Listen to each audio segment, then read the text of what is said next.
Ya, selamat malam teman-teman. Kembali lagi bertemu dengan saya, Galuh Aninditya, pada mata kuliah Sistem Informasi Bisnis. Pada pertemuan kelima pada malam hari ini, kita akan membahas terkait konsep sistem informasi bisnis. Namun, sebelum kita memulai perkuliahan, marilah kita berdoa sesuai dengan keyakinan kita masing-masing. Berdoa dimulai.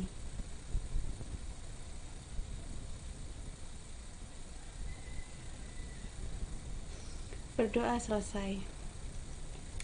Baik, langsung saja kita mulai perkuliahan pada malam hari ini. Kita akan membahas terkait konsep sistem informasi bisnis, di mana konsep sistem itu merupakan suatu landasan penting dalam berbagai bidang, termasuk ilmu komputer, bisnis, teknik, dan juga manajemen. Jadi sistem ini merupakan suatu keseluruhan yang terdiri dari komponen-komponen atau elemen-elemen yang saling berinteraksi dan bekerja sama untuk mencapai suatu tujuan tertentu. Begitu. Jadi definisi dari sistem merupakan suatu sekumpulan unsur, yaitu seperti elemen, kegiatan maupun prosedur yang saling terpadu dan juga bekerja sama satu sama lain, di mana keberadaannya itu membentuk suatu fungsi untuk dapat mencapai suatu tujuan. Contohnya, ini ada sistem komputer, itu terdiri dari keyboard, CPU, monitor, mouse, printer, dan modem. Tujuannya untuk pengolahan data.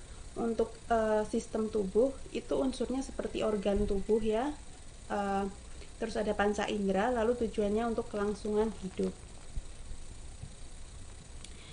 Lalu konsep dari sistem sendiri itu terdiri dari elemen sistem yang terdiri dari input, proses, output, dan feedback. Yang dimaksud dengan input itu elemen yang memasok sumber daya atau informasi yang dibutuhkan untuk dapat menggerakkan suatu sistem. Contohnya seperti bahan baku dalam sistem produksi atau data dalam sistem informasi. Lalu untuk proses itu mekanisme atau aktivitas yang mengubah input menjadi output, di mana proses ini bisa berupa transformasi fisik, perubahan data, atau aktivitas pengambilan keputusan. Lalu untuk output itu hasil akhir dari proses dalam sistem yang merupakan proses atau informasi yang dihasilkan. Jadi output ini bisa berupa produk jadi dalam sistem manufaktur atau laporan dalam sistem informasi. Lalu untuk feedback itu informasi yang dikembalikan ke sistem untuk dapat membantu mengontrol atau mengatur operasi selanjutnya. Jadi feedback di sini memungkinkan sistem untuk dapat melakukan penyesuaian ataupun perbaikan begitu.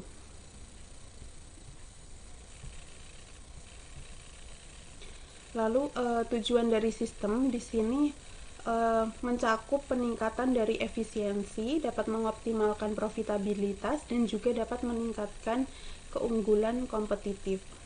Jadi dalam suatu sistem itu ada suatu tujuan yang ingin dicapai, di mana semua komponen dalam sistem itu harus bekerja menuju pencapaian dari tujuan tersebut. Lalu ada beberapa tipe dalam sistem di sini seperti sistem terbuka, tertutup, dan juga adaptif. Untuk contoh sistem dalam bisnis itu meliputi sistem produksi, sistem pemasaran, maupun sistem informasi. Yang selanjutnya itu sistem terdiri dari beberapa karakteristik. Yang pertama itu dari komponennya, yaitu sesuatu yang menjadi bagian dari sistem itu sendiri. Contohnya itu seperti benda, aturan, ataupun orang. Lalu untuk batas itu merupakan sesuatu yang membedakan dengan sistem lainnya. Jadi sistem satu dengan sistem yang lainnya itu berbeda begitu. Lalu untuk lingkungan itu adalah sesuatu yang berada di luar sistem, namun dapat mempengaruhi sistem itu sendiri. Lalu untuk penghubung itu yang menjembatani dari fungsi antar komponen dari sistem itu sendiri. Jadi nantinya sistem-sistem itu dapat terhubung dalam mencapai suatu tujuan begitu. Lalu masukan itu adalah sesuatu yang digunakan sebagai bahan untuk diolah lebih lanjut. Lalu pengolahan itu kegiatan memproses bahan masukan menjadi hasil keluaran. Lalu untuk keluaran itu berbagai macam bentuk yang dihasilkan melalui proses pengolahan. Lalu ada sasaran juga, di mana ini adalah sesuatu yang ingin kita capai dalam jangka pendek ataupun panjang begitu. Lalu untuk tujuan itu merupakan pencapaian akhir yang hendak dicapai dalam waktu yang panjang. Jadi tujuan panjang dalam suatu sistem itu sendiri. Lalu untuk kendali itu adalah menjaga sistem agar tetap berjalan sesuai dengan rencana dan tujuannya. Jadi tidak keluar dari rencana, sehingga tujuan itu tetap dapat tercapai begitu. Lalu untuk umpan balik itu untuk mengukur operasional proses suatu sistem, yaitu mengembalikan kondisi yang menyimpang menjadi standar kembali. Untuk prosesnya bisa dilihat dari input, proses, output. Di situ ada kontrolnya, lalu ada feedback, lalu menjadi untuk mencapai objektif, lalu mencapai tujuan dari suatu sistem itu sendiri. Lalu untuk jenisnya dari sistem itu ada beberapa ya. Yang pertama itu dari sistem abstrak dan sistem fisik. Dimana sistem abstrak ini tentunya tidak tampak nyata. Contohnya seperti program dalam komputer, seperti aplikasi atau software begitu. Lalu untuk physical system itu sistem yang tampak nyata, bisa dijamah, bisa dipegang, bisa dipegang begitu ya. Contohnya itu seperti komputer manusia gitu. Lalu klasifikasi yang selanjutnya itu sistem alamiah dan juga sistem buatan. Kalau yang sistem alamiah itu terjadi dengan sendirinya, yaitu seperti sistem tata surya. Lalu untuk sistem yang buatan itu merupakan sistem hasil buatan dari manusia, contohnya seperti komputer, mobil, dan lain sebagainya. Lalu untuk jenis yang selanjutnya itu sistem tertentu dan juga sistem tak tentu. Kalau sistem tertentu itu sistem yang dapat diprediksi dan dideteksi dengan pasti. Kalau yang sistem tak tentu itu sistem yang tidak bisa diprediksi. Ada probabilitasnya, ada kemungkinannya begitu. Untuk sistem tertutup dan sistem terbuka itu, untuk sistem tertutup sendiri tidak dipengaruhi oleh lingkungan di luar sistem, di mana sistem ini menerima masukan tertentu dan dapat menghasilkan keluaran tertentu pula. Untuk sistem terbuka itu dipengaruhi oleh lingkungan luar, di mana dapat menerima masukan dari subsistem lain dan juga dapat memberikan keluaran untuk subsistem lainnya. Jadi berhubungan dengan subsistem lain begitu. Lalu yang konsep selanjutnya itu terkait konsep dari informasi, di mana informasi itu merupakan suatu hasil dari pengolahan data yang sudah menjadi bentuk yang memiliki arti tertentu begitu. Jadi data itu kan sekumpulan fakta yang menjadi bahan pengolahan gitu ya. Lalu diolah menjadi suatu informasi. Bentuk dari data sendiri itu bisa objek, kualitatif maupun kuantitatif. Contohnya seperti informasi kependudukan. Untuk datanya itu bisa berupa biodata penduduk seperti nama, jenis kelamin, tempat tanggal lahir, terus pekerjaannya apa. Lalu untuk informasinya atau keluarannya begitu ya, bisa dalam bentuk jumlah penduduk maupun bisa dilihat jumlah dari penduduk miskin maupun yang kaya begitu ya. Lalu untuk contoh dari informasi akademik seperti datanya itu bisa biodata mahasiswa, nilai dan juga aktivitasnya. Lalu untuk informasi atau keluarannya itu bisa berupa absen per kelas, transkrip, terus bisa IP, bisa IPK, lalu ijazah begitu. Jadi data itu kan dari fakta-fakta, lalu dia diproses menjadi suatu informasi, nanti tuh menjadi data lagi. Data inilah yang diproses dan diinformasikan dan akan menjadi sesuatu yang dibutuhkan manajemen dalam pengambilan keputusan begitu. Jadi kebutuhan informasi ini didasarkan pada berbagai kegiatan bisnis yang semakin kompleks gitu. Lalu dengan adanya kemampuan komputer yang semakin meningkat pula. Jadi output dari komputer itu bisa berupa informasi yang dapat digunakan oleh seorang manajer maupun non-manajer ataupun perorangan dalam suatu perusahaan, di mana informasi inilah yang menjadi dasar dalam pengambilan keputusan ke depannya gitu. Lalu informasi di sini juga harus memiliki beberapa kriteria. Yang pertama itu harus akurat, di mana informasi ini harus bebas dari yang namanya kesalahan-kesalahan dan tidak menyesatkan bagi orang yang akan menerima informasi tersebut. Jadi informasi ini harus akurat, harus mencerminkan maksud dari informasi tersebut.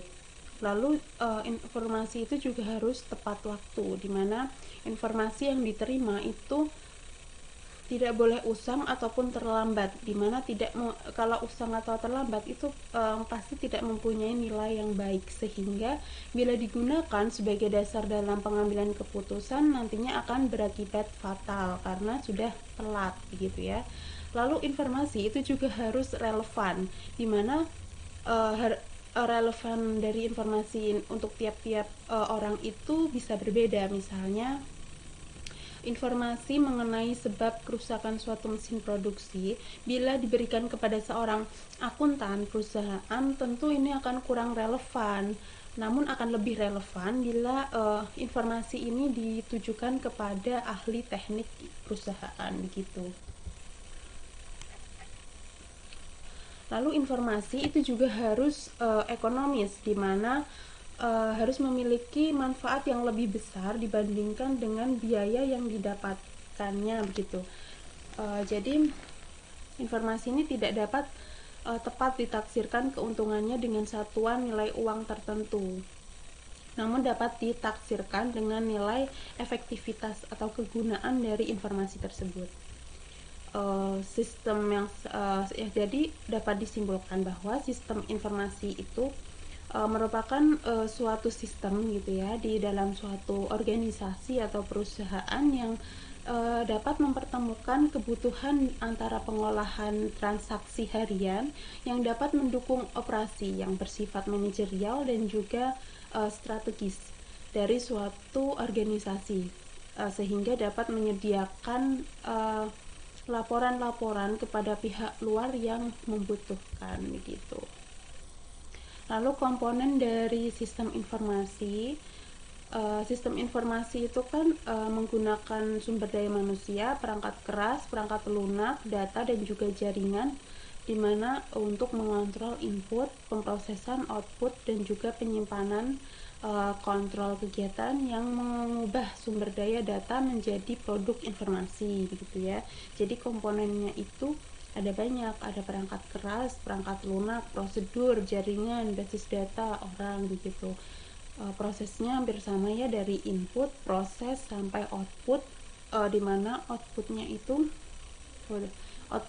berupa informasi yang dibutuhkan begitu oleh manajemen. Terus untuk datanya itu disimpan di penyimpanan dan juga ada kontrol dalam penyimpanannya gitu. Lalu sistem informasi ini memiliki beberapa kemampuan yang dibutuhkan. Yang pertama itu memiliki akses yang tinggi atau high volume, di mana komputasi ini berupa numerik begitu. Lalu untuk kemampuan yang selanjutnya itu menyediakan kecepatan dalam berkomunikasi juga yang akurat, lalu juga kolaborasi dengan dan di antara organisasi. Jadi sistem informasi ini menyediakan suatu komunikasi begitu ya yang akurat dan juga kolaborasi antar organisasi maupun antar lini kegiatan begitu dengan kecepatan tertentu. Lalu dapat menyimpan informasi dalam jumlah besar juga dan mudah untuk digunakan dimanapun. Lalu untuk akses yang cepat dan tidak mahal untuk mendapatkan informasi dan mendunia, yang dimaksudkan di sini untuk sistem untuk informasi yang bersifat yang sudah di-share di internet begitu ya. Lalu untuk fasilitas untuk menginterpretasikan sejumlah data yang besar. Dengan sistem informasi kita dapat mengolah begitu ya dengan data yang cukup besar, seperti untuk pengolahan penelitian kuantitatif atau kualitatif itu menggunakan SPS gitu ya. Lalu untuk meningkatkan efektivitas dan juga efisiensi dari orang-orang yang bekerja dalam kelompok begitu ya, dalam kelompok satu tempat atau juga dalam lokasi yang berbeda atau di mana saja. Jadi bisa meningkatkan efektivitas dan juga efisiensi karena bisa digunakan dalam satu tempat dalam lokasi yang berbeda begitu. Lalu juga dapat mengotomatisasi proses bisnis dan pekerjaan manual. Jadi pekerjaan yang tadinya manual bisa diotomatisasi dengan suatu sistem informasi gitu. Lalu untuk komponen sistem informasi di sini ada beberapa blok, di mana blok tersebut saling berinteraksi satu sama lain untuk membentuk satu kesatuan dalam mencapai suatu sasaran. Yang pertama itu ada blok masukan. Ini mewakili data yang masuk ke dalam suatu sistem informasi, termasuk metode dan juga media untuk memperoleh data yang akan nantinya dimasukkan begitu, yang berupa dokumen dasar. Lalu untuk blok model ini merupakan kombinasi prosedur, logika dan juga model matematik yang akan dimanipulasi maupun ditransformasikan dari data masukan dan data yang tersimpan dalam basis data begitu untuk menghasilkan keluaran yang diinginkan. Lalu untuk keluaran itu merupakan produk dari sistem informasi yang berupa keluaran, berupa informasi yang berkualitas gitu. Untuk blok teknologi ini terdiri dari 3 bagian, yaitu ada teknisi, ada perangkat lunak dan juga perangkat keras. Lalu untuk blok basis data ini merupakan kumpulan dari file data yang saling terhubung dan diorganisasikan sedemikian rupa sehingga dapat diakses dengan mudah dan cepat. Lalu ada blok kendali, di mana blok ini dirancang dan diterapkan untuk meyakinkan bahwa hal-hal yang dapat merusak sistem itu dapat dicegah atau bila terlanjur terjadi, kesalahan itu dapat segera diatasi.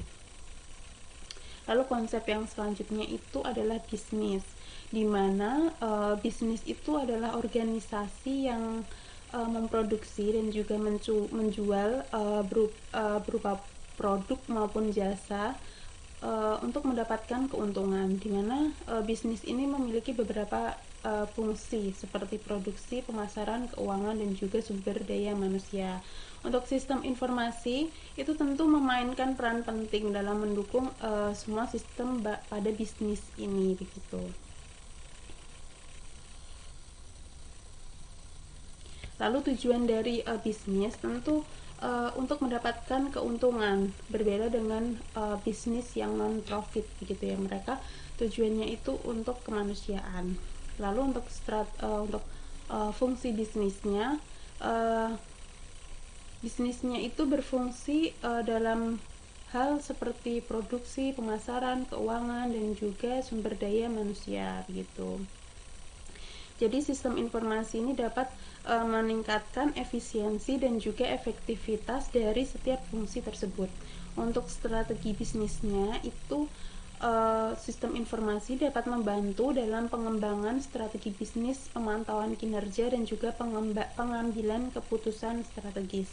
Untuk keunggulan keunggulan kompetitifnya itu kemampuan bisnis untuk dapat memberikan nilai tambah kepada pelanggan yang tidak dapat ditandingi oleh pesaing, sehingga sistem informasi ini dapat membantu bisnis dalam membangun keunggulan kompetitif. Lalu ada komponen utama dalam konsep bisnis, ada beberapa.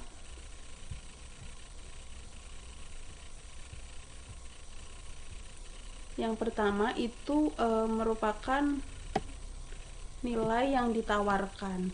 Jadi yang dimaksudkan di sini adalah manfaat atau nilai unik yang nantinya akan ditawarkan oleh bisnis kepada pelanggannya. Lalu untuk komponen selanjutnya itu target pasar, di mana kelompok pelanggan ini menjadi fokus dalam suatu bisnis. Jadi target pasar ini ditentukan berdasarkan demografi, kebutuhan, preferensi, dan juga perilaku dari pelanggan. Lalu untuk model dari pendapatan itu berupa cara bisnis dalam menghasilkan uang. Jadi ini bisa berupa penjualan langsung, berlangganan, iklan, atau model pendapatan lainnya. Lalu untuk saluran distribusi merupakan cara produk atau jasa itu disampaikan kepada pelanggan. Bisa berupa toko fisik, online, maupun distribusi langsung atau melalui perantara.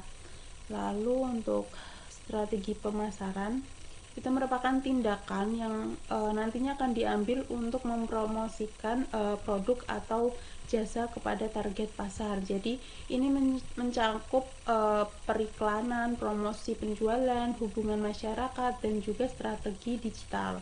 Lalu untuk struktur biaya itu merupakan semua biaya yang terkait dengan operasi bisnis. Jadi ini termasuk biaya produksi, pemasaran, distribusi, dan juga administrasi. Lalu ada hubungan dengan pelanggan. Jadi ini merupakan cara bisnis dalam berinteraksi dan menjaga hubungan dengan pelanggannya, seperti melalui layanan pelanggan, program loyalitas, atau personalisasi dari layanan. Lalu untuk jenis dari bisnis atau konsep bisnis begitu ada beberapa. Ada B2C atau business to consumer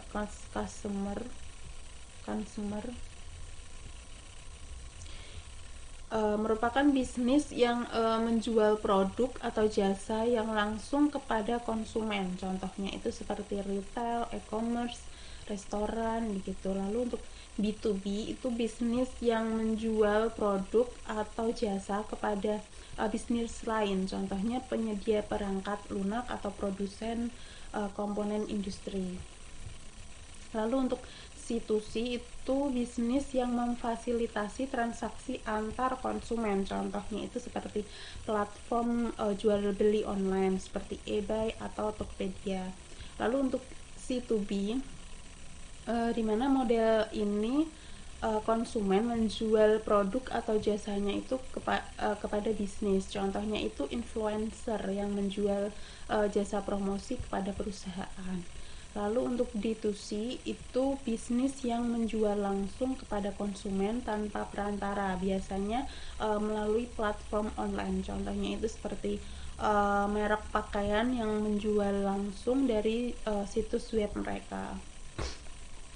Lalu ada freemium gitu ya. Jadi bisnis ini menawarkan layanan dasar secara gratis, tetapi mengenakan biaya atau fitur premium. Contohnya aplikasi seperti Spotify atau Dropbox. Lalu untuk yang berlangganan itu pelanggan membayar biaya reguler untuk mengakses berkelanjutan ke produk atau layanan. Contohnya itu seperti layanan streaming di Netflix gitu dan lain sebagainya.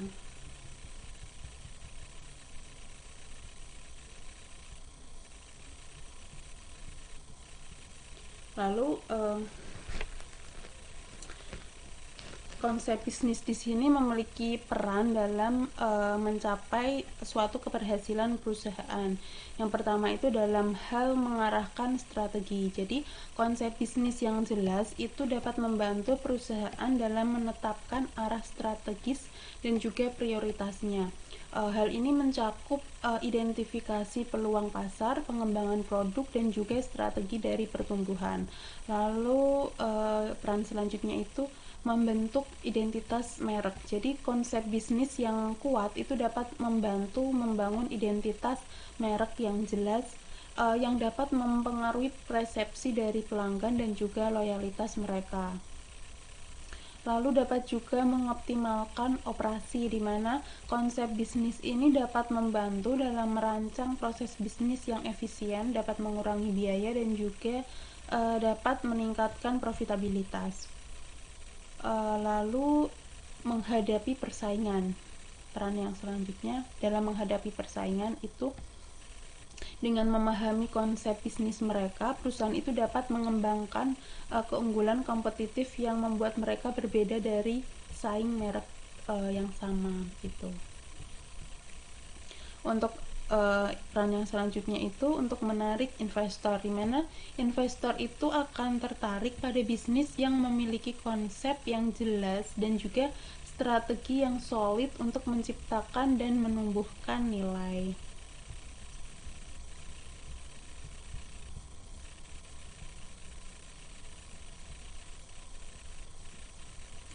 Lalu ada beberapa tantangan yang mungkin akan dihadapi dalam penerapan konsep bisnis.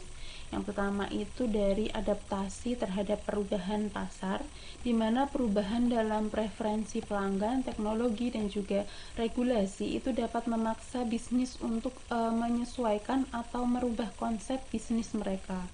Lalu tantangan yang selanjutnya itu seperti pengelolaan sumber daya, di mana dalam menyelaraskan sumber daya internal dengan bisnis itu seringkali menjadi tantangan, terutama dalam hal pengelolaan bakat, teknologi maupun keuangan. Lalu ada keberlanjutan, di mana dalam mengintegrasikan praktik bisnis yang berkelanjutan itu sambil tetap menjaga profitabilitas merupakan suatu tantangan yang semakin penting. Lalu inovasi dari keberlanjutan itu. Jadi dalam mempertahankan inovasi dan juga relevansinya di pasar, perusahaan itu harus selalu merubah atau memerlukan suatu investasi dan pemikiran strategi yang berkelanjutan. Jadi produk itu harus memiliki sesuatu hal yang baru terus begitu.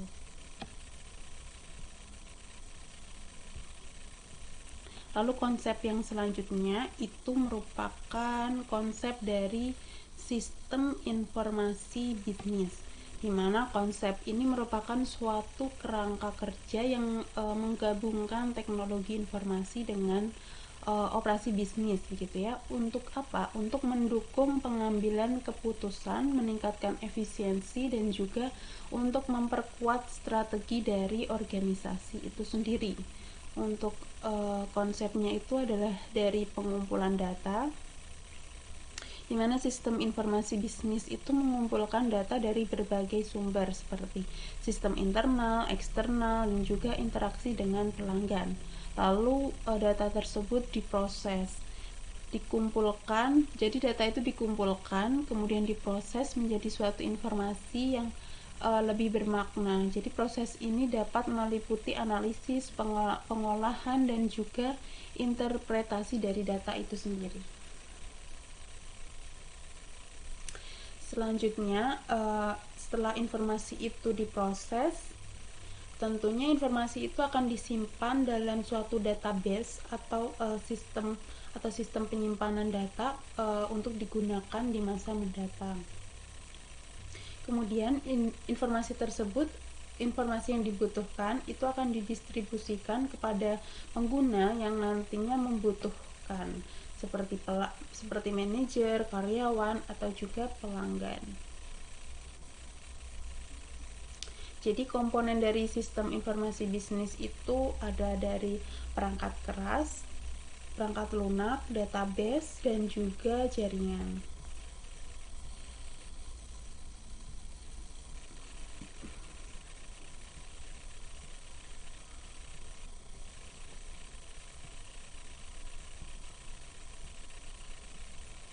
Lalu sistem informasi bisnis ini memiliki beberapa fungsi dari pengumpulan data sampai mendukung pengambilan keputusan.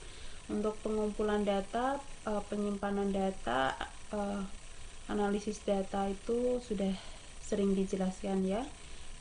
Kalau penyajian informasi itu, jadi sistem informasi itu menyajikan informasi dalam bentuk yang dapat digunakan seperti laporan, dashboard, atau grafik, di mana hal inilah yang nantinya mendukung manajer dan juga pemangku kepentingan lainnya dalam pengambilan keputusan. Lalu ada otomatisasi proses bisnis. Jadi sistem informasi bisnis itu memungkinkan otomatisasi berbagai proses bisnis seperti pengelolaan inventaris, manajemen rantai pasok, dan juga pengelolaan hubungan pelanggan. Lalu dalam mengambil keputusan, jadi dengan sistem informasi bisnis itu menyediakan informasi yang relevan dan juga akurat, jadi sistem informasi bisnis dapat membantu manajemen dalam membuat keputusan yang lebih baik dan juga cepat gitu. Jadi sistem informasi bisnis ini memiliki beberapa manfaat tentunya dalam hal untuk meningkatkan efisiensi operasional, di mana dengan sistem otomatisasi itu tugas-tugas yang tadinya manual tentunya akan menjadi lebih cepat prosesnya. Lalu dalam pengambilan keputusan yang lebih baik, di mana hal ini memberi akses yang lebih baik kepada informasi yang relevan dan tepat waktu, dan dapat membantu dalam membuat keputusan yang lebih tepat dan cepat tentunya. Kemudian dapat meningkatkan dalam keunggulan kompetitif, sehingga membantu bisnis cepat untuk dapat berinovasi, membangun layanan yang lebih baik begitu, dan dapat merespon perubahan pasar dengan lebih cepat. Untuk contohnya itu dari sistem informasi bisnis itu seperti sistem informasi manajemen. Jadi sistem informasi manajemen itu kan membantu manajer dalam memantau, mengontrol operasi bisnis, menyediakan informasi yang dibutuhkan juga untuk pengambilan keputusan strategis. Lalu contoh selanjutnya itu sistem informasi pemasaran. Jadi membantu dalam mengelola pemasaran, menganalisis perilaku konsumen, dan juga dapat mengoptimalkan strategi pemasaran. Lalu untuk sistem informasi keuangan itu membantu dalam mengelola keuangan bisnis seperti pembukuan, perencanaan keuangan, dan juga pelaporan keuangan. Lalu membantu dalam sistem informasi sumber daya manusia. Jadi informasi sistem ini membantu dalam pengelolaan data karyawan seperti gaji, tunjangan, dan juga pengembangan karyawan. Lalu ada sistem e-commerce, di mana memungkinkan bisnis untuk dapat menjual produk atau jasa secara online dan memberikan akses yang lebih baik kepada pelanggan dan memperluas jangkauan bisnis. Jadi sistem informasi bisnis ini lebih kompleks ya, karena berhubungan dengan sistem informasi yang ada di suatu perusahaan, dari manajemen, pemasaran, keuangan, sumber daya manusia, dan juga sistem-sistem lainnya, di mana sistem-sistem inilah saling bekerja sama tentunya, dan tentunya untuk mencapai tujuan dari bisnis itu sendiri, yaitu untuk mencapai keuntungan ataupun kemajuan dari suatu perusahaan begitu. Ya, sekian pemaparan saya atau perkuliahan pada malam hari ini terkait konsep sistem informasi bisnis. Apabila masih ada yang ingin ditanyakan, bisa kalian chat di kolom live chat di YouTube, atau bisa chat di Siakat. Nanti akan saya balas atau akan saya jawab begitu. Sekian untuk pertemuan pada pertemuan kelima ini. Semoga apa yang kita pelajari ini bisa mudah untuk dimengerti dan bermanfaat untuk kalian ke depannya. Terima kasih juga untuk teman-teman yang sudah menonton video untuk pertemuan kelima ini di malam hari gitu ya. Jadi sekian, akhir kata wassalamualaikum warahmatullahi wabarakatuh.